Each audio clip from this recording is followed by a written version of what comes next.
twin bases there was to support the NATO effort in case of a war in Europe. We would go ahead and mobilize our A-10 aircraft to support whatever war effort we were told to do. In 1980, with Cold War tensions near their peak, Bentwaters and nearby Woodbridge air bases are operated by about 12,000 U.S. Air Force personnel, making it one of the largest NATO complexes in all of Europe. But the site, bordered by the dense Rendlesham Forest, has a secret. This was Bentwaters' weapons storage area. Exactly what was kept here is officially classified, but researchers and observers agree that a massive nuclear arsenal was stockpiled beneath these concrete bunkers. The extraordinarily secured underground bunkers with alternating layers of steel, concrete, earth, held something like 300,000 kilotons of nuclear ordnance. The American airmen who man this base are highly skilled. They're trained to deal with life and death situations with a cool, clear head. And that makes the events at Rendlesham even more mysterious, because what they saw on Christmas night 1980 made these thick-skinned military men shudder with fear. It's 3 a.m. Airman John Burroughs is patrolling the east gate of Woodbridge Air Base, part of his normal routine as a security policeman. Security did the airfields, weapon storage areas, and stuff like that. You control the entry of the base. The 20-year-old has been with the Air Force for almost 2 years and has been stationed at Bentwaters for about a year and a half. Tonight, there is nothing to observe but the stars overhead. It was cold that night. It was a clear night, pretty much. You know, it was a clear night. There's a little bit of fog. As he's walking, his superior, Bud Stevens, pulls up in a truck. He tracked me down and said, let's ride around for a while. The men drive into Rendlesham Forest. Suddenly, Sergeant Stevens notices a strange light in the woods just off the road. He said, whoa, is that normal? And I looked out and there was just a weird glow in the woods. I said, no, it's not normal. Burroughs can't shake a bad feeling. You know, you just felt a real sense of danger or something wasn't right. There were different colored lights, you know, like you see on a Christmas display, different colored lights that were blinking on and off. Alarmed, the men speed back to the gate to call the flight desk from a secure phone line. They do not want to broadcast the information over their radios. At Burroughs' insistence, the call is transferred to the base's Central Security Control, or CSC. The shift commander dispatches 26-year-old Sergeant Jim Peniston to the site.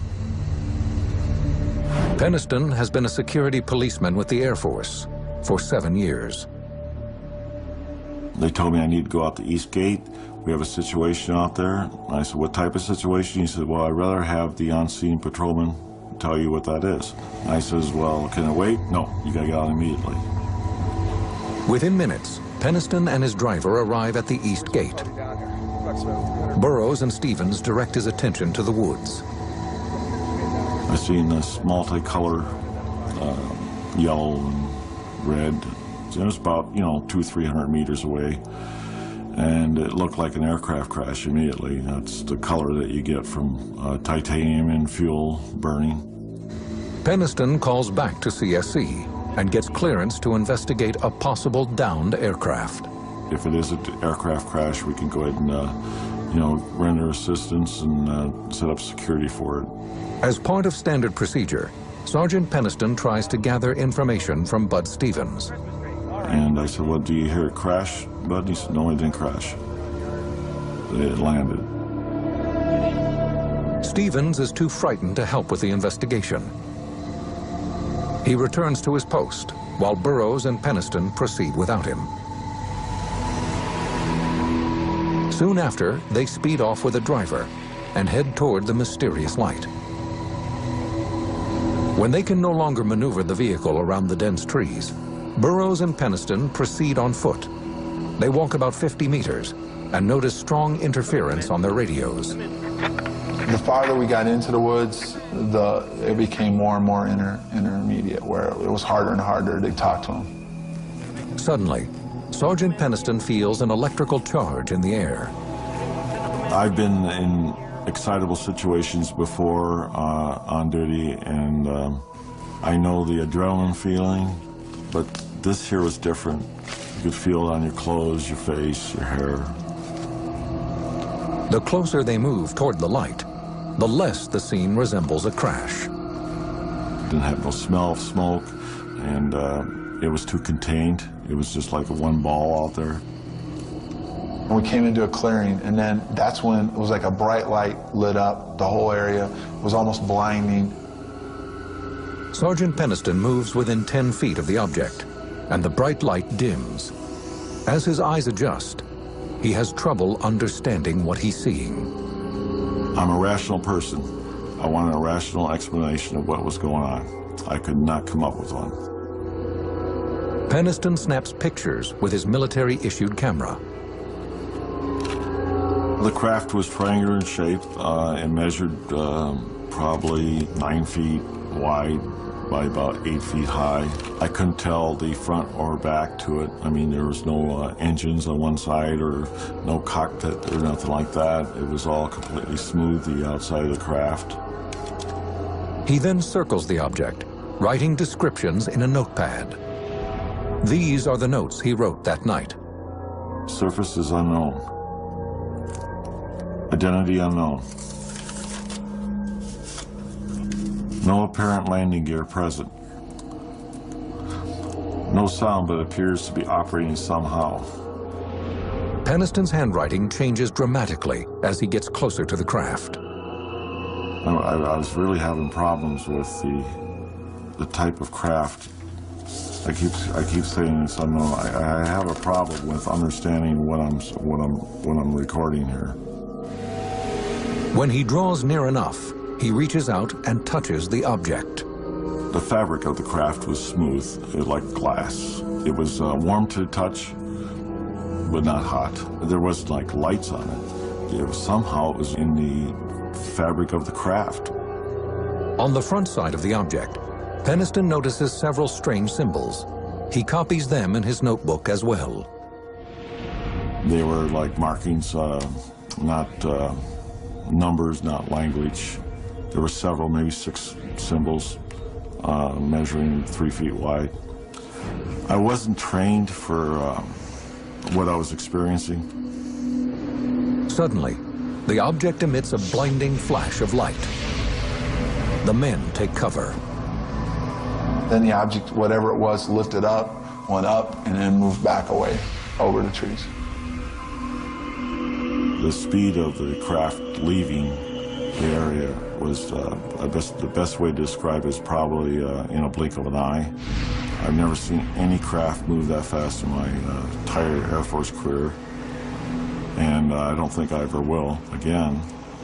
As the men slowly rise to their feet, their attention is drawn by another flash of light through the trees.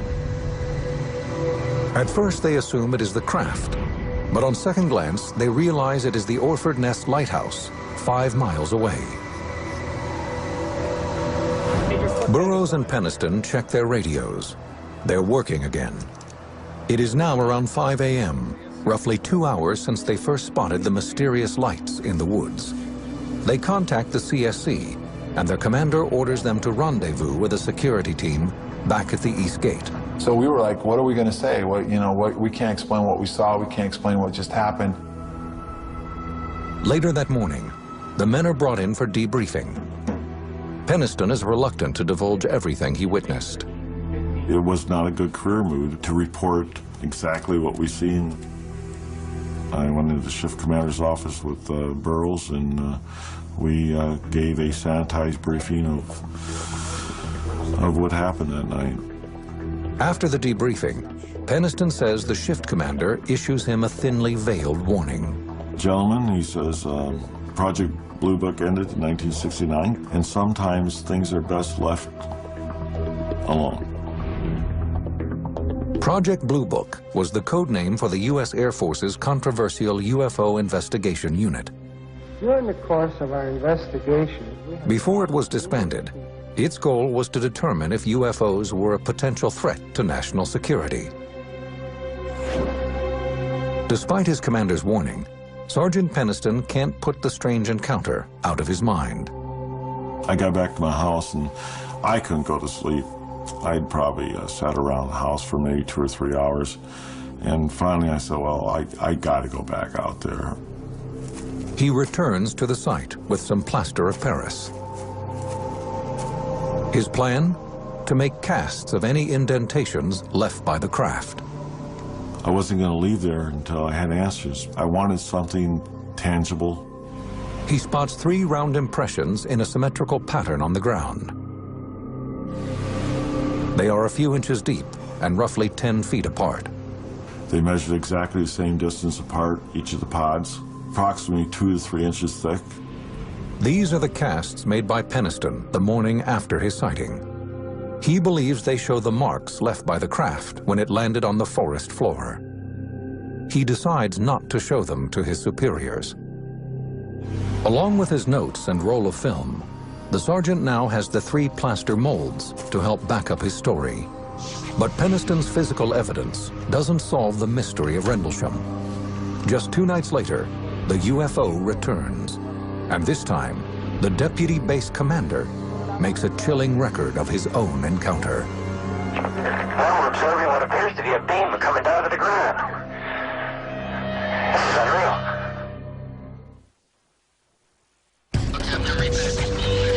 Late December, 1980. Sightings of a mysterious craft at the Woodbridge Bentwaters NATO complex in Suffolk, England, have put many airmen on edge. The strange encounters began the night of the 25th, when airmen reported seeing unusual lights. By the early morning hours of the 26th, 2 men claimed to have come within a few feet of a landed craft in the neighboring forest. It's now the evening of the 27th. 40-year-old Deputy Base Commander Lieutenant Colonel Charles Holt attends a holiday party at the Officers Club. His celebration is cut short when one of his men arrives looking distressed. He showed up just white as a sheet. And he wasn't the type of person to get too excited too easily. He was a former Marine. He said, "It's back." We looked at each other and said, "What's back?" He said, "The UFO." After 2 nights of disturbing stories, Holt decides to investigate for himself. The police were spending more time looking in the sky than they were at the airplanes they were supposed to be protecting.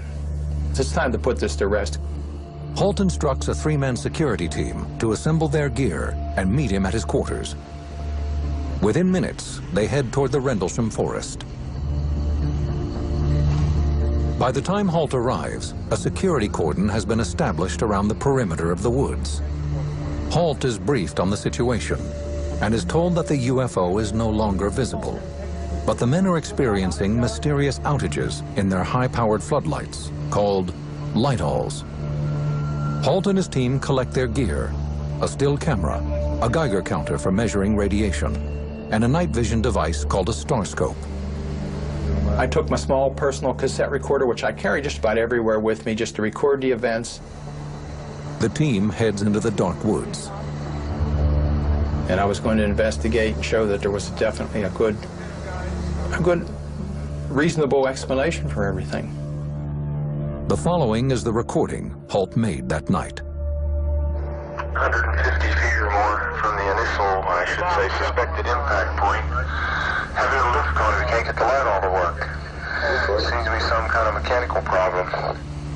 Along with the malfunctioning light-alls, Holt's team encounters the same radio interference experienced by Burroughs and Peniston 2 nights prior. They are walking through the area where Burroughs and Peniston reported seeing the unidentified craft, when Holt notices gashes in the bark of several trees. It looks as if they have been struck by a large object. Holt orders one of his men to take photographs. He took pictures of the indentations of the trees and everything. He was taking snap, snap, snap all the time. The Geiger counter begins registering high levels of radiation, but only in the areas surrounding the alleged landing site. You're getting readings on the tree you're taking samples from on the side facing the suspected landing site. 4 clicks max. Up to 4. Interesting. That's right where you're taking the sample now. 4. That's the strongest point on the tree? Yes, sir. If you come to the back, Positive, no clicks whatsoever. Suddenly, the dark woods are alive with sound.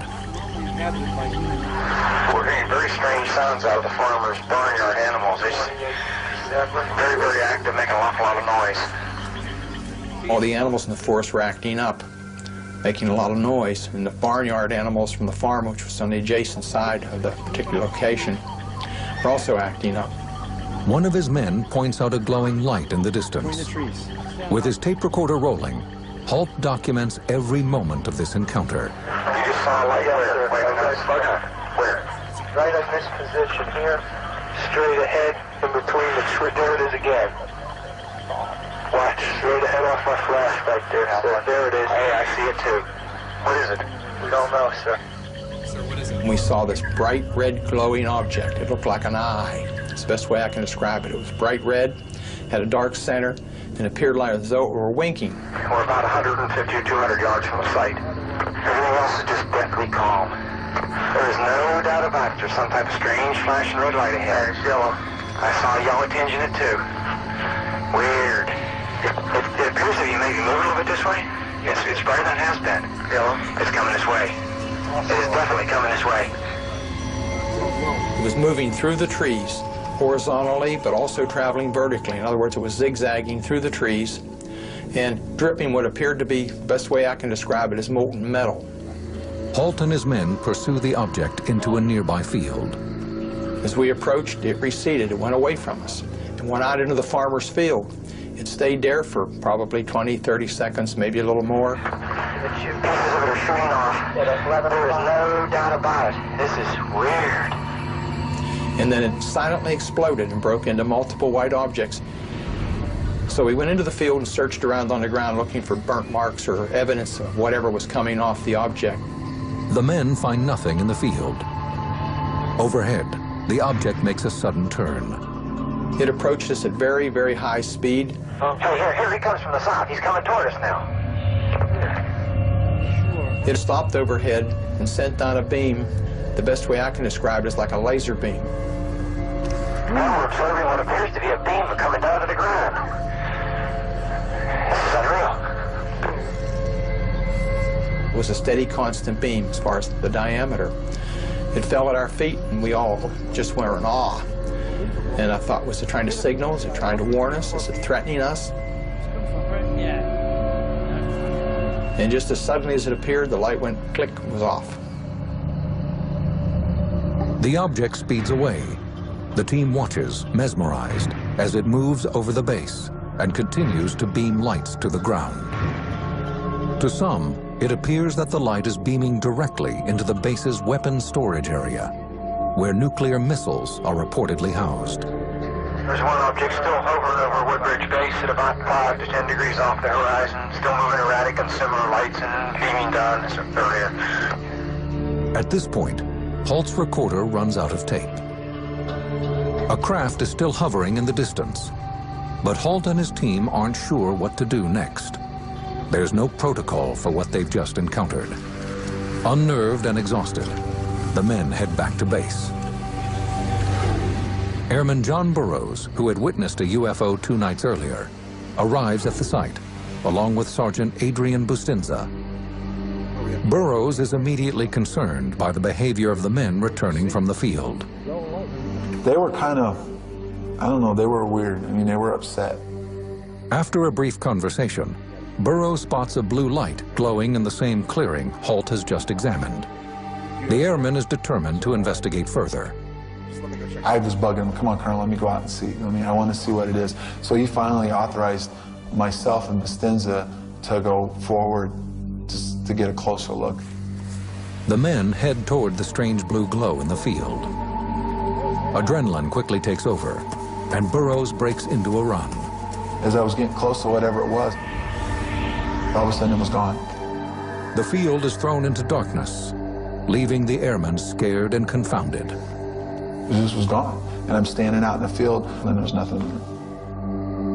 Burroughs turns to Bustinza in disbelief. He goes, what happened to you? And I go, I don't know what you're talking about. He goes, and you were like involved in the lights. He said, you were just like, it was like all of a sudden you were there and then you were in the lights and you were gone. Burroughs and Bustinza return to base. Burroughs' second encounter with the bizarre lights leaves him with nothing but questions. They are unaware that a sweeping investigation involving covert government agencies is already underway. The men claim that as they headed back to the base that night, they were walking into a government conspiracy.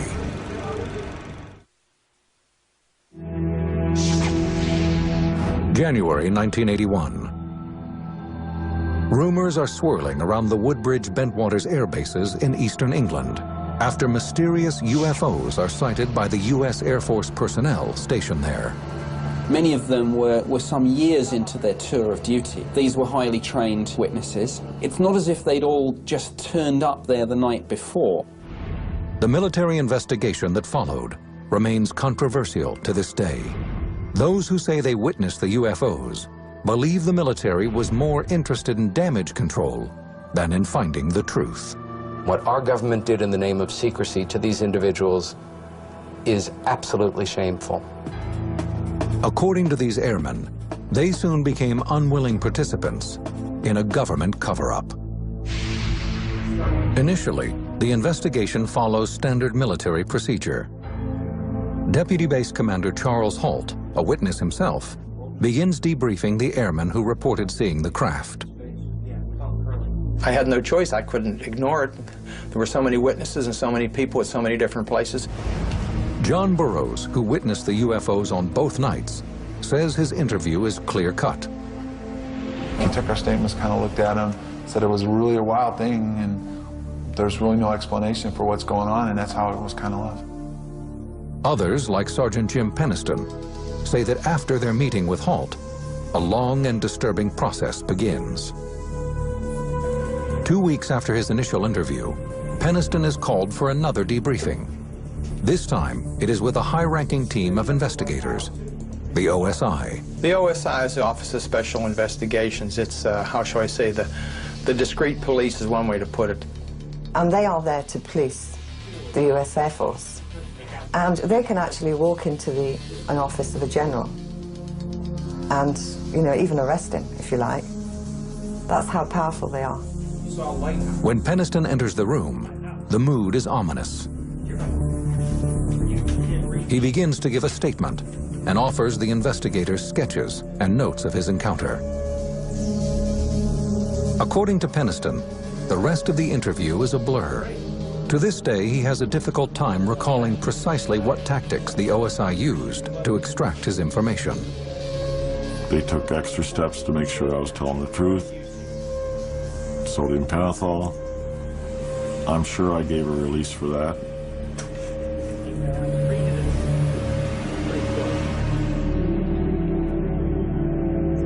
And hope that they understood that everything I said was the truth. I believe I gave my permission for that, I would think.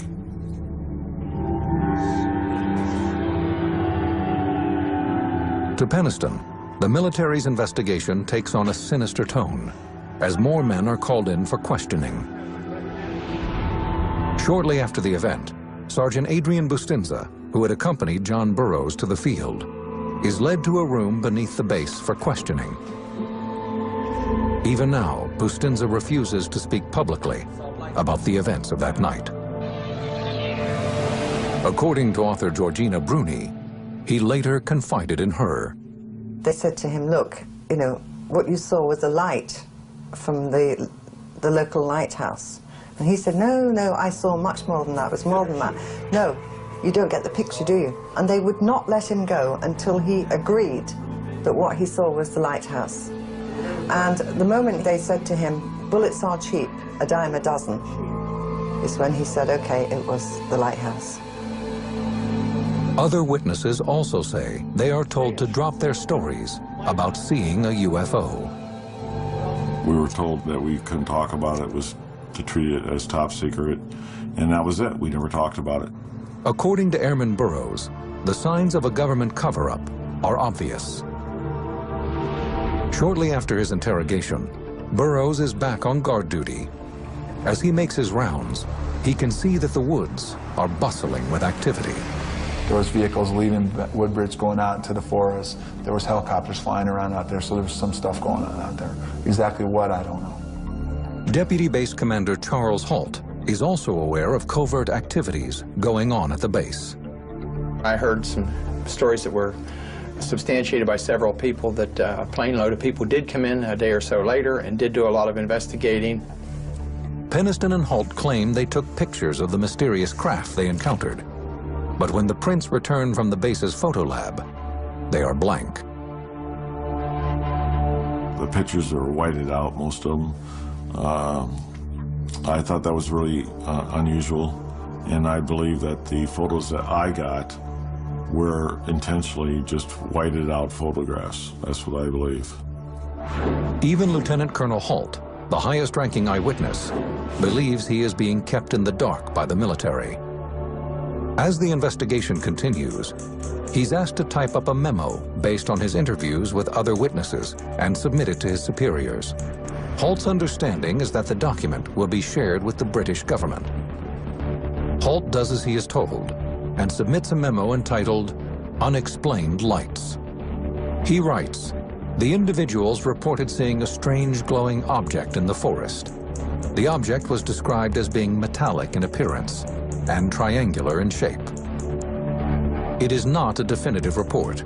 Many of the details are missing or incorrect, and the descriptions at times are vague." The memo was not meant for public consumption. It was meant as a tickler, if you will, to the Ministry of Defense to get them involved to do a proper investigation.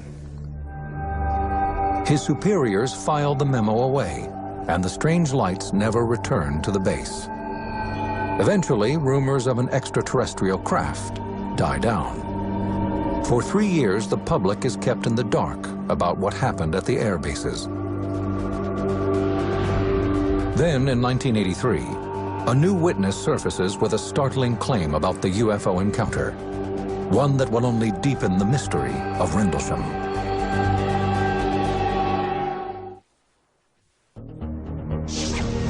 October 2nd, 1983. The British Sunday tabloid News of the World hits newsstands with the headline, "UFO lands in Suffolk," and that's official. The article claims that a mysterious craft, moving under intelligent control, invaded the skies above the Woodbridge-Bentwaters air bases in late December 1980. But most intriguing is the offering of a piece of written evidence. An official U.S. Air Force memo confirming the alleged sightings. The document was written by one of the men who encountered the mysterious object, Deputy Base Commander Charles Holt.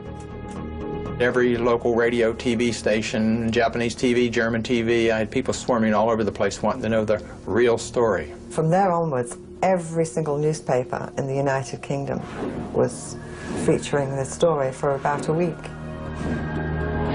The memo, titled Unexplained Lights, offers a brief description of the late December encounters. It includes Jim Penniston's description of a strange object that maneuvered through the trees, as well as Holt's account of a red sun-like object in the night sky. But how was the story leaked to the public? The document, known as the Holt Memo, was brought to light by Larry Warren, a former Air Force security policeman at Bentwaters. He's blunt when he explains why he did it. I want to drag people right by their hair through the thing and say, this happened. He was the one who brought this whole thing to public attention. It was his information specifically that resulted in a Freedom of Information Act that resulted in the release of the so-called Holt document. And once that single sheet of paper was out, the toothpaste was out of the tube. Warren has received both praise and criticism for his candidness. The story he tells begins like the others, but the ending is even more bizarre. In late 1980, Warren was a 19-year-old security policeman stationed at Bentwaters.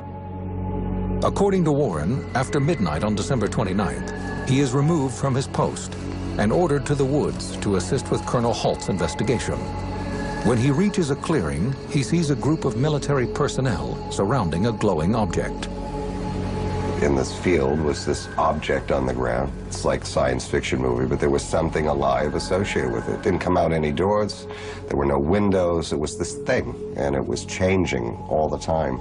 As he draws within a few feet of the craft, Warren says he witnesses an amazing sight. There are officers and airmen facing the object, and 3 small glowing entities standing in the light. What he observes and the other men observe that are in proximity is 3 humanoid shapes. There was something separate from it with these 3, what you would perceive as kids. Warren then watches as a senior officer begins communicating with the beings. The senior people there seemed to be following like a protocol. It seemed to be there was a procedure. Warren is then pulled from the clearing. He's given no explanation for what he's just seen. The next day, he says he is brought into a room with other witnesses for debriefing. He remembers a film projector and 3 men in suits. They showed us the different films of UFO military activity going back probably, I don't know, the 40s. Like other witnesses, Warren says the more he is questioned, the more distorted his memories become. He remembers what happens next as a series of scenes that make little sense. Warren recalls being taken against his will by men in dark suits, then being led to an underground facility on the base. I remember being on a table and people talking to me and, you know, doctors and Air Force people behind them. I have another memory of being in a kind of like a mess hall and trying to eat something and kind of being alone at a table. It's imagery. I mean, this could all have been plugged into my head. Warren says he isn't sure if what he remembers is real, or if these images were planted by military investigators in order to confuse him and distract him from what really occurred. After the Rendlesham story breaks, Warren's accusations infuriate other witnesses. These airmen and officers say they too want the truth revealed, but that Warren's story is anything but. It hurt the whole incident as far as this is, something really did happen to us, but there's no way, the way he was describing it, what happened to us, and it wasn't fair to the people that were involved to have that kind of extreme stuff come out. Parts of his story do correspond with other eyewitness accounts. Warren, like Charles Halt and Jim Penniston, recalls seeing a glowing craft in the clearing of the Rendlesham Woods shortly after Christmas 1980. But Larry Warren is the only airman who claims he saw alien life forms. Another problem with Warren's version of events is that no one can remember seeing him in the woods on the night in question.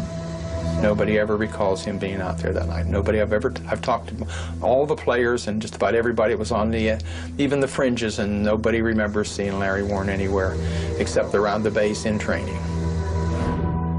Warren remains steadfast in his convictions. I've never lost a minute's sleep over my role in this. I've never intentionally misrepresented anything, lied, or tried to gain anything unfairly. The contradictions surrounding the Rendlesham case have proven frustrating for UFO researchers.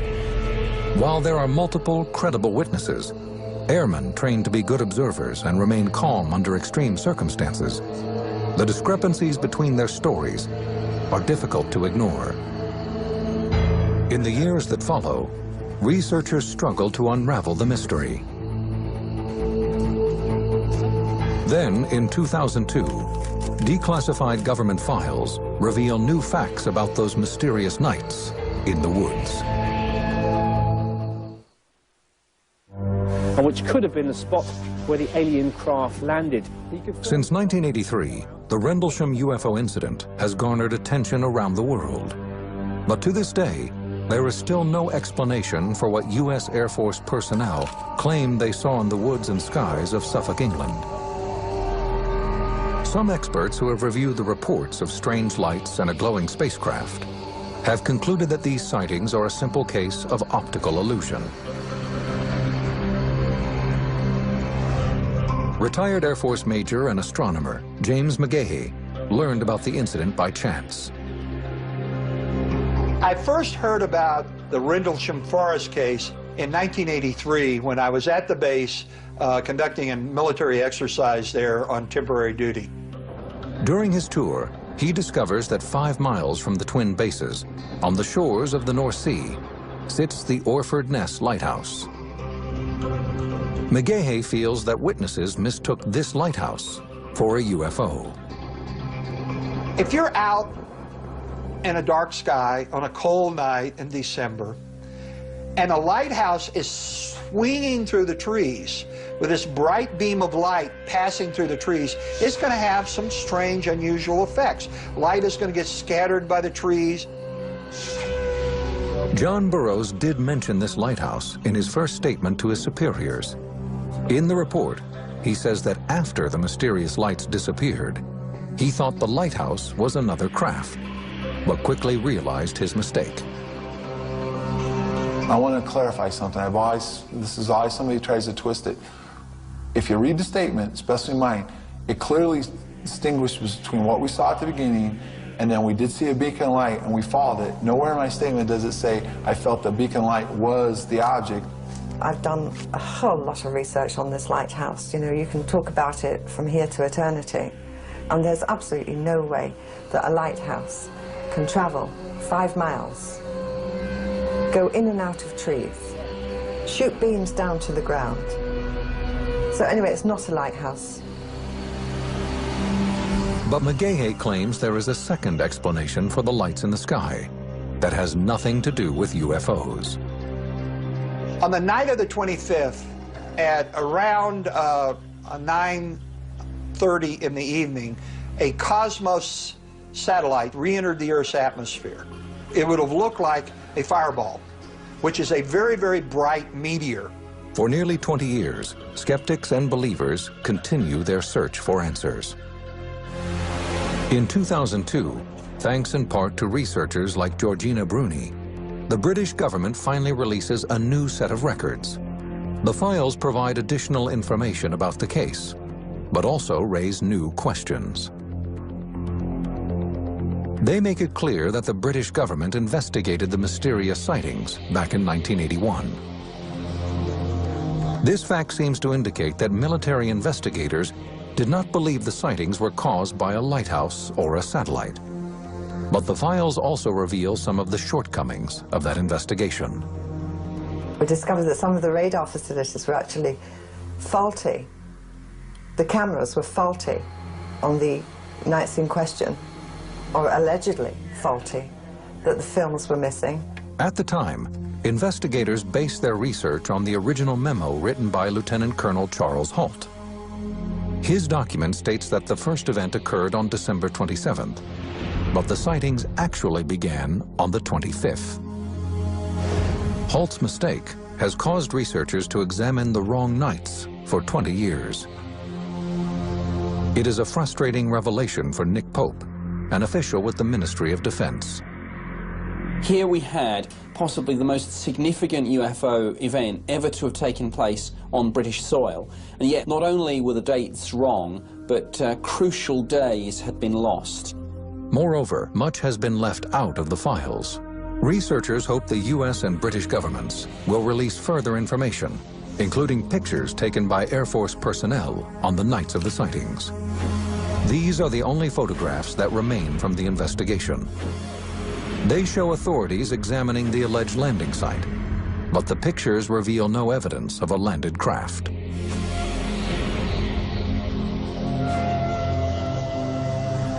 The U.S. Air Force's official stance is that the events were no threat to national security.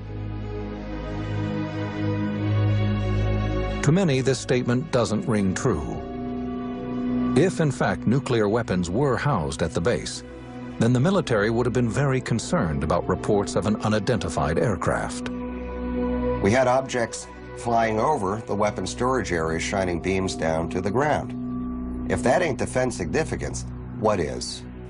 Skeptics grapple with the same question, but in their minds, the military's response bolsters their claim that UFOs did not visit the Rendlesham Forest.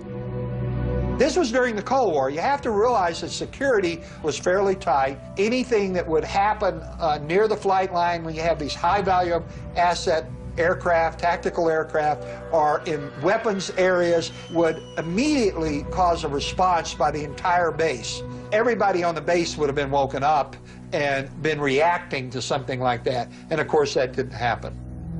Even Charles Halt, the deputy base commander, is frustrated with his search for answers. I kept prodding Squadron Leader Moreland, the British liaison officer, for an answer. Doesn't somebody care? Isn't somebody interested? I got the feeling that I was kind of left hanging out there to dry, if you know what I mean. Though they continue to press the government for more information, some researchers believe that the missing files and early mistakes in the military investigation may leave the Rendlesham case a lasting mystery. In any investigation, whatever you're investigating, if you don't really use the first 24 hours to try and chase it down, your chances of success diminish rapidly. The problem with the Rendlesham incident is that this happened over the Christmas period. A lot of the key personnel were on leave, and I think there was a bit of a decision-making vacuum. The newly released information is not enough for the men involved at Rendlesham to put the incident to rest. For now, they possess the few pieces of intriguing evidence that remain from their strange encounter. Peniston's plaster casts and drawings. Halt's tape recording. We're about 150 or 200 yards from the site. Everything else is just deathly calm. Jim Peniston, Larry Warren, and John Burroughs continue to wonder why the government is hiding the truth. There's a chain of command, there's a chain of custody, everything's kept track of. And for this stuff to play it like it disappeared and it's gone, it's not. I guess technically we were part of a cover-up to ourselves. We probably started it by sanitizing it, the initial report. Like John Lennon used to say, conspiracy is silence speaks louder than words, and that's fact. And I'll be pissing off people as long as I can about this and screaming that this went down, take a look at it.